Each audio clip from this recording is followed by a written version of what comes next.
Yo, what's going on YouTube? GZTV, just a quick little Sopranos stream to get content going for the day. Here in about 4 or 5 hours, you should be getting the other video of the day, which is going to be a My Team video. We're going to be doing a My Team video tomorrow as well. Again, I haven't announced who that's going to be. It's going to be a surprise. So let's go. We're here to talk about the 45th overall episode of The Sopranos. It's the 6th of the 4th season. Once you get to 6 or 7 mark in the Sopranos seasons, that means you're at the halfway point and something impactful is going to happen. I don't know if I really felt that with this episode. Maybe it's going to be the next episode. I feel like they can kind of pick and choose which one they do that with. But we're just going to kind of talk about what happened, give a review. Someone died, obviously, in this episode. And also, there are a couple of new characters that are super interesting. So it's kind of crazy how many new characters this show introduces. I don't think we see shows do this normally. But let's kind of get into what happened. Jesus. Oh, God. Okay. My foot got caught into something, but we're fine. So, Carmela tells Tony that nice sales lady Gloria Trillo, his mistress, has committed suicide. So this is crazy. This has been something kind of developing for a minute. We haven't really figured out what's been going on with Gloria ever since Tony broke it off with her, and we realized that she committed suicide.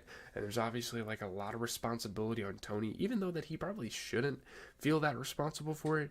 It still kind of like has a burden, So Tony goes to the car showroom to find out more, then furiously confronts Dr. Melfi, who explains that he should not blame her or himself for her death. I mean, at the end of the day, she's right. This was her decision. I mean, obviously, it's super fucked up. There was a lot of outside factors that affected this. You could partially blame them. Maybe she wasn't getting enough help from Melfi. Maybe Tony ruined her life, and it was the last straw for her when this relationship got ruined.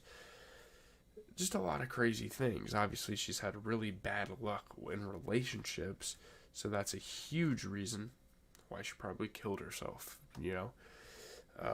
But plagued by guilt, Tony seeks ways to prove he is a good person and performs some generous acts for his friends and family. Like, he doesn't want them to forget that at the end of the day, he's trying to be a good person. Like, he knows he's hated, he knows he's a mobster and people don't like him, but yeah, so he signs a living trust for Carmela in place of the one he refused to sign before. He then arranges for Brian Camerata to be provided with discounted suits, then takes Janice out for a companionable dinner. And I feel like if all of these people he's doing things for come together, maybe they can realize that he's kind of forcing shit here. Maybe he's forcing to be a good person, even though it's nice to be a good person every now and then, like just do nice things. Obviously, you want to be a good person your entire life as much as you can. That's the goal of a lot of people, but just doing something overly generous every now and then won't hurt, and the whole Gloria situation reminds him of that.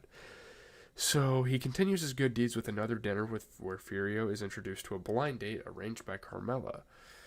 She smiles uneasily, seeing them get on well, and obviously she kind of had a crush on Furio. They kind of had a thing going on. There's a lot of like romantic tension between them, but anyway, moving on. So AJ's friends are curious about his family's lifestyle and drive him around town to try to find out his father's actual line of work. It's obviously the same old excuse, telling them about waste management.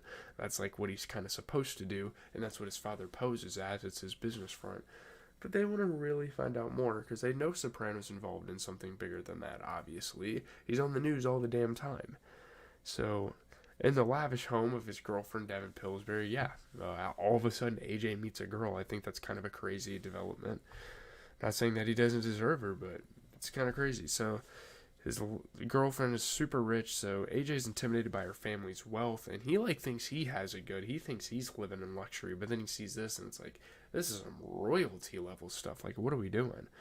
When his friends ask why his family does not have Don Corleone money, he has no answer. And this is obviously like a big part of your teenage years, like competing to see whose parents have more money. It's stupid, but like it was a thing at a point for sure, I'm obviously not super rich, so I couldn't even enter that conversation. But so one evening, high on heroin, Christopher receives a call from Tony instructing him to meet in 20 minutes. It's obviously super inconvenient for him because he's high. Tony definitely realizes this too. Tony says that to limit his own exposure, he will give him more of his orders through Christopher, who will help take the family into the 21st century. It's kind of funny because they are, like, even at the time the show was shot, this was in the 21st century.